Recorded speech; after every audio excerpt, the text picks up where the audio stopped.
मैंने सुना था कि आत्मा होती है और वह अपने आसपास मौजूद हो सकती है, पर कभी ज़्यादा गौर नहीं किया।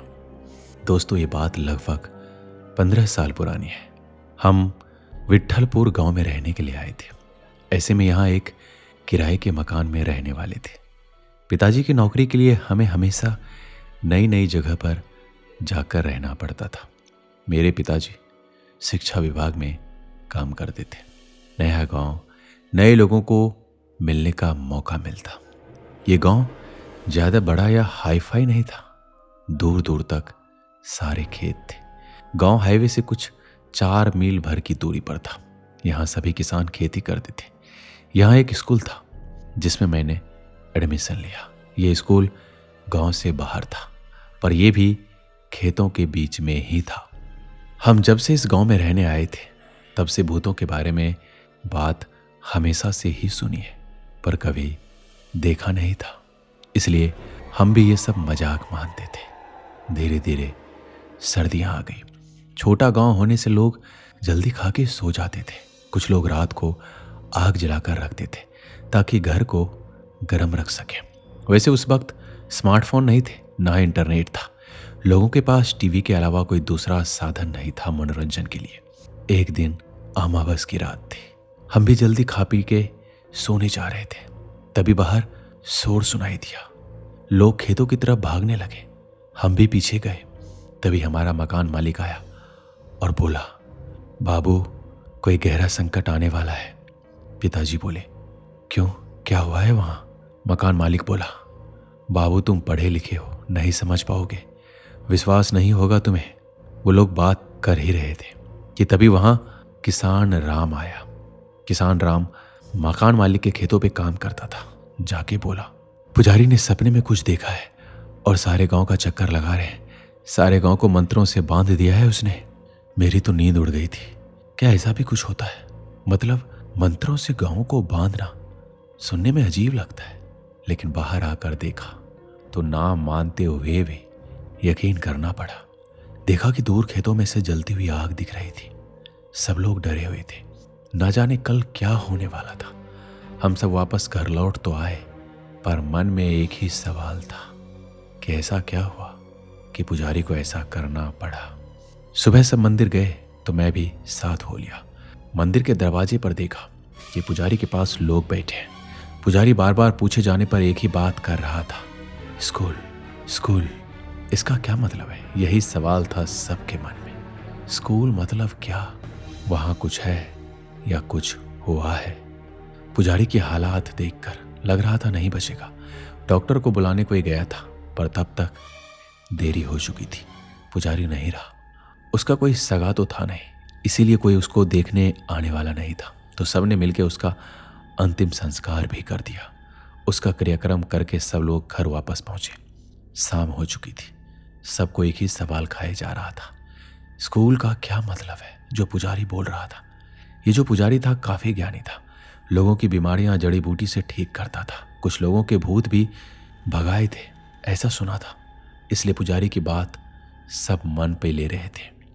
उसने जो किया था गांव वालों के भले के लिए किया था।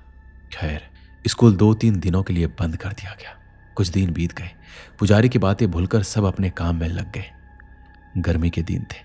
शाम को स्कूल में साहब लोगों की पार्टी थी। मेरे पिताजी भी जाने वाले थे। मैं भी उनके साथ गया। पिताजी को बाइक चलानी नहीं आती थी, तो कहीं जाना होता तो मुझे साथ ले जाते थे। रात बहुत हो चुकी थी। हम सब खाना खाकर पार्टी में से निकले। चलते चलते किसी ने पुजारी की बात छेड़ दी। सबने उसको हंस के टाल दिया और खाने की तारीफ करते करते अपने घर की ओर चल दिए। सुबह जल्दी उठना था स्कूल के लिए, तो मैं भी जल्दी सो गया। सुबह उठे तो हर तरफ हल्ला था। कल जिसने हम सब के लिए खाना बनाया, वो आदमी रात को अपने सामान के साथ स्कूल में सो गया था। वो मर गया। हमको लगा कि स्कूल में होगा, पर उसकी लाश उसके घर के छत पर मिली। तो वहां कैसे पहुंची पता नहीं। पुलिस गई, खोजबीन करने के बाद सब चले गए। इधर स्कूल के मेन गेट के नीचे वाली सीढ़ियों पे खून से लकीर खींची हुई थी। किसी ने जानबूझ के किया, ऐसा सब बोल रहे थे। पर वो खाना बनाने वाला कैसे मरा, ये बात किसी को समझ में नहीं आई। अगले दिन हम सबको शहर जाना था। मेरे छोटे भाई की तबीयत कुछ ठीक नहीं थी। बस स्टॉप पे रात को आखिरी बस जाके रुक गई। हम लोग वहाँ उतरकर कुछ 4 मील पैदल चलने वाले थे। वैसे ये कोई पहली बार नहीं था। हम पहले भी यहाँ उतरकर पैदल गांव तक जा चुके थे, पर आज बारिश हो रही थी, लाइट भी कट चुकी थी, पूरा गांव अंधेरे में था और यहाँ बिजली जाना बहुत आम बात थी। पिताजी ने छोटी टॉर्च सामने पकड़ के मुझे और मेरी माँ को चलने को कहा। हम सब पिताजी के पीछे चल रहे थे। अमावस की रात थी और मुझे याद है जब पुजारी मरा था वो भी अमावस की ही रात थी। कहते हैं अगर अमावस की रात कुछ घड़ियों का बहुत गहरा संबंध होता है। इसी घड़ी में भूत पिशाच बहुत ताकतवर होते हैं और अपनी अधूरी इच्छा को पूर्ण करने वो निकल जाते हैं और उनके रास्ते में जो भी आता है उनको वो नुकसान पहुंचाते हैं। लेकिन ये बात सुनी सुनाई है। मेरी दादी भी ऐसी ही हम सबको कहानियां सुनाती थी। अंधेरे में हम रास्ता ढूंढते हुए आगे बढ़ रहे थे। रास्ता कीचड़ से भरा था, शायद रास्ता बन रहा था। स्कूल आते ही पिताजी चौंक गए। माँ ने पूछा क्या हुआ?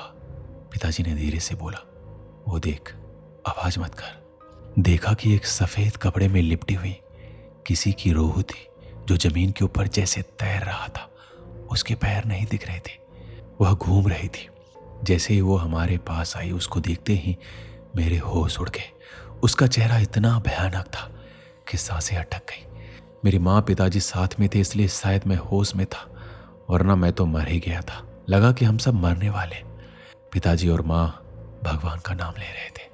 छोटा भाई रो रहा था और मुझे कुछ समझ नहीं आ रहा था। हम आगे जाने की कोशिश कर रहे थे कि यहाँ से जैसे तैसे भाग जाए, पर जा नहीं पा रहे थे। हमको बांध दिया था किसी चीज ने वहाँ। हम सब चीख रहे थे, पर उस अंधेरे में हमारी सुनने वाला कोई नहीं था। आगे जैसे मौत दिख रही थी। थोड़ी ही देर में हमारी चीख भी निकलना बंद हो गई। अचानक सब शांत हो गया। बिजली आ गई, रास्ते की बत्तियां जल चुकी थी। हम सब की जान में जान आई। शायद भगवान ने हमारी सुन ली थी। वैसे ही वो आत्मा स्कूल की तरफ चली गई। हमने भगवान का शुक्रिया अदा किया और वहां से गांव की तरफ चल दिए। गांव में पहुंचते ही सारी हकीकत हमने मकान मालिक को बताई। कई लोग जमा हो गए। शायद हमारी मौत नहीं आई थी इसलिए हम बच गए थे। भूतों के बारे में कोई बताए तो सब उन पे हंसते हैं, कोई यकीन नहीं करता। वैसा ही हाल आज हमारा था। हम सबको सब कुछ सही बता रहे थे। हर कोई हंस रहा था, किसी को यकीन नहीं था। तो कुछ लोग हम सबको डरपोक कह के मन ही मन में मुस्कुरा रहे थे। लेकिन जो हमारे साथ हुआ था ये हम ही जानते। धीरे धीरे इस बात को महीने गुजर गए। फिर मेरे सबसे अजीज दोस्त की दीदी की शादी हुई। शादी को कुछ ही दिन बीते थे कि हमें उनके यहाँ कुछ सामान पहुंचाने जाना था। मैंने घर वालों से मुझे जाने देने के लिए परमिशन मांगी। बहुत मनाने के बाद वो मान गए। तय दिन पर हम निकल पड़े। मौसम सुहाना था, तेज ठंडी हवाएं चल रही थी। मैं काले बादलों को गिनने में व्यस्त था। मैं जानता था कि मुझे बाइक पर बीच में बैठकर ही बहन के यहाँ जाना है। फिर भी खुशी खुशी जाने के लिए तैयार हो गया। बाइक चलाने का जिम्मा भैया का था और पीछे ताऊ जी बैठे। मैं बीच में बैठ लिया। हमारी ये यात्रा शुरू हुई। बहन की ससुराल मेरे घर से तकरीबन 40 किलोमीटर दूर सुल्तानपुर जिले में थी। हम वहाँ पहुँचकर सारे रिश्तेदारों से मिलना शुरू किया। ये सब चीज़ें हमारा काफ़ी समय ले गई और हमें दीदी के ससुराल में ही 8 बज गए। दीदी के घर से हमारी बाइक 8 सवा 8 बजे निकली। रास्ते में एक और रिश्तेदार का घर था। वहाँ गए तो वो लोग रुकने का अनुरोध करने लगे। उन्होंने कहा कि रात काफ़ी हो गई, पर ताऊ जी को सुबह ज़रूरी काम था। हम वहाँ से चल दिए। रास्ते में झमाझम बारिश शुरू हो गई। बारिश से बचने के लिए हम तीनों वहीं बाजार की ही एक दुकान के नीचे खड़े हो गए। हमें बारिश रुकने का बेसब्री से इंतजार था, लेकिन वो तो मानो तय करके आई थी कि आज रुकना ही नहीं है। तकरीबन 40-45 मिनट बाद बारिश काफ़ी कम हुई। हालांकि बूंदाबांदी अभी भी हो रही थी। हमने तय किया कि अब वहाँ से निकलेंगे। गांव में 7 बजे भी सुनसान जैसा माहौल हो जाता है और ये तो 9 बजे से भी ज़्यादा का समय हो रहा था। लेकिन हमें तो घर के लिए निकलना ही था, इसलिए भैया ने बाइक पर मोर्चा संभाला और बाकी हम दो उस पर बैठ गए। गांव के रास्ते में स्कूल से होकर गुजरना था। वहाँ आसपास कई किलोमीटर तक जहाँ मैं देख भी पा रहा था तो सिर्फ बाइक के हेडलाइट की रोशनी ही नजर आ रही थी। बाकी कहीं रोशनी का निशान नहीं था। मैं बार बार इस डर से सहमा जा रहा था कि कहीं पिछली बार की तरह फिर कुछ ना हो जाए। बारिश की बूंदाबूंदी के बीच इस डर से मेरा गला सूख चुका था। मैंने एक बार फिर भैया के कंधे से नजरें उठाई और आगे देखा। मैंने देखा कि एक काली बिल्ली हमारा रास्ता काट कर चली गई। इतने में हमारी बाइक के सामने मैंने जो देखा होश उड़ाने के लिए काफी था। सफेद साड़ी में एक बूढ़ी महिला चली जा रही थी। बाइक की रोशनी ने उसकी साड़ी की चमक और बढ़ा दी। बुढ़िया के कंधे पर एक लाल रंग का गट्ठर था जिसमें उसने लाठी के सहारे डिगाया हुआ था। बाइक की हेडलाइट ने इन दोनों की रोशनी को और ताजा कर दिया और आज भी वही रोशनी मेरी जहन में जिंदा है। वह बूढ़ी महिला सड़क पर दाहिनी ओर चल रही थी। बाइक उसके बराबर में आई तो मैंने गर्दन दाहिनी ओर करके उसका चेहरा देखना चाहा, लेकिन वो तो एकदम अंधेरा था। चेहरा मानो वहां था ही नहीं। इतने में मैंने सुना कि ताऊ जी के मंत्र उच्चारण और तेज हो गए थे। मैंने चेहरा आगे किया और मानो गप होकर आंखें बंद कर वहीं बैठ गया। मेरी आंखें इसके बाद तभी खुली जब हमारा घर आया। घर आकर मैंने ताऊ जी से उस बूढ़ी औरत के बारे में पूछा। मैं उनसे सुनना चाह रहा था वो कोई भूत थी, लेकिन ताऊ जी बात को टाल गए। आज भी मैं वो किस्सा याद करता हूँ तो स्मृतियां ताजा हो जाती है। अगले ही साल मेरे पिताजी का वहां से ट्रांसफर हुआ तो पास के शहर में हम सब ने सामान बांधना शुरू किया। मेरे सारे पुराने दोस्त मुझे अलविदा कहने आए थे। रोते हुए मैंने सबको अलविदा कहा और सामान से भरी गाड़ी वहां से निकली। हम सब ने उस स्कूल को आखिरी बार देखा और उस जगह को भी जो हमारे साथ वो घटना घटी थी। उस स्कूल को देखकर ऐसा लग रहा था मानो वो हमसे कुछ अभी भी कहना चाह रही हो। हम सब ने अपनी आंखों से मौत को करीब से देखा था। जब भी वो रात याद आती है तो आज भी रोंगटे खड़े हो जाते हैं और हमें ये यकीन हो गया कि भूत होते हैं। दोस्तों, ये कहानी आपको कैसी लगी हमें नीचे कमेंट बॉक्स में जरूर लिखिएगा। मिलते हैं अगली वीडियो में। अपना ख्याल रखिएगा। अगर आप कोई कहानी हमारे साथ शेयर करना चाहते हैं तो नीचे दिए गए ईमेल पे आप ईमेल कर सकते हैं।